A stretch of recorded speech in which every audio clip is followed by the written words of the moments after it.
வணக்கம். இன்றைக்கி நாகை லோட்டஸ் கிச்சனில் ஒரு ஈஸியான ஒரு மாங்காய் வச்சு நம்ம ஒரு தண்ணி சாறு வைக்க போகிறோம். அது எப்படி செய்கிறதுன்னு பார்ப்போம். இதுக்கு எதுவுமே தேவையில்லை. ஒரே ஒரு மாங்காய், ஒட்டு மாங்காய், ஒரு பெரிய மாங்காய் ஒன்று, அப்புறம் ஒரு 10 பச்சை மிளகாய், கொஞ்சம் கருவேப்பிலை, அவ்வளோதாங்க. இந்த அடிக்கிற வெயிலுக்கு நல்ல தயிர் சாதத்தில் இல்லைன்னா பழையது வச்சு சாப்பிட்றோம் இல்லையா, இட்லி தோசை இப்போ இந்த அடிக்கிற வெயிலுக்கு இட்லி தோசை சாப்பிட்றத விட பழையதில் இந்த மாதிரி நம்ம இந்த மாங்காய் சாறை ஊற்றி சாப்பிட்டோம்னா சூப்பராக இருக்கும். நீங்கள் இது பார்க்குறதுக்கு ரொம்ப சிம்பிளாக இருக்க மாதிரி இருக்கும், ஆனால் நீங்கள் இது ஒரு தடவை செஞ்சு சாப்பிட்டு பாருங்கள், அருமையாக இருக்கும்.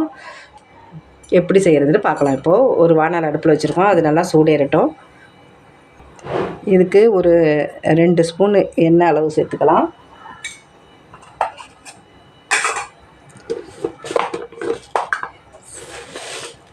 சேர்த்துக்கிட்டு கொஞ்சம் கடுகு, உளுத்தம்பருப்பு அதையும் இதில் போட்டுக்கலாம். கடுகு நல்லா பொரிஞ்சிருச்சு. அதில் நல்லா ஒரு கைப்பிடி அளவு கருவேப்பிலை சேர்த்துக்கலாம். இதில் 1 லிட்டர் அளவு தண்ணி சேர்த்துக்கலாம். என்னங்க தாளிச்சிட்டு வெறும் தண்ணியை மட்டும் ஊற்றிட்டிங்களா அப்படின்னு நினைக்காதீங்க. அடுத்தது அந்த மாங்காவை இப்படி கட் பண்ணி வச்சுருக்கோம், அதையும் நம்ம இதில் சேர்த்துக்கலாம். இது நான் ஆறின சாதத்துக்கு, பழையதுக்கு, இல்லை தயிர் சாதத்தோட கூட இதை சேர்த்து நம்ம கலந்து சாப்பிட்லாம். அடுத்தது இதில் ஒரு 10 பச்சை மிளகாய் சேர்த்துங்க. ஒரு 10 பச்சை மிளகாய் இப்படி உடச்சி போட்டு சேர்த்துக்கிட்டாலும் சரி, இல்லை முழுசாகவுமே சேர்க்கலாம். அப்படி உடச்சி போட்டு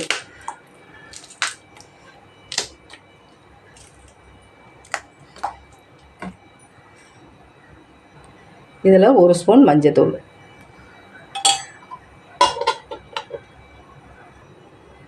அப்புறம் இந்த சாருக்கு தேவையான உப்பு, இது எல்லாம் சேர்ந்து நல்லா கொதித்து வரட்டும்.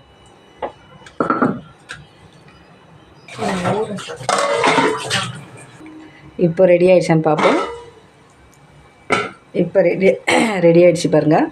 இந்த மாங்காவோட புளிப்பு, இந்த பச்சை மிளகாவோட காரம், இதெல்லாம் சேர்ந்து வரும்பொழுது அவ்வளோ இந்த தண்ணி சாறில் அவ்வளோ டேஸ்ட்டாக இருக்கும். நீங்கள் இதை தயிர் சாதத்துலேயும் கலந்து சாப்பிட்லாம், ஆறின சாதத்துலேயும் இதை ஊற்றி சாப்பிட்லாம். சூப்பராக இருக்கும்.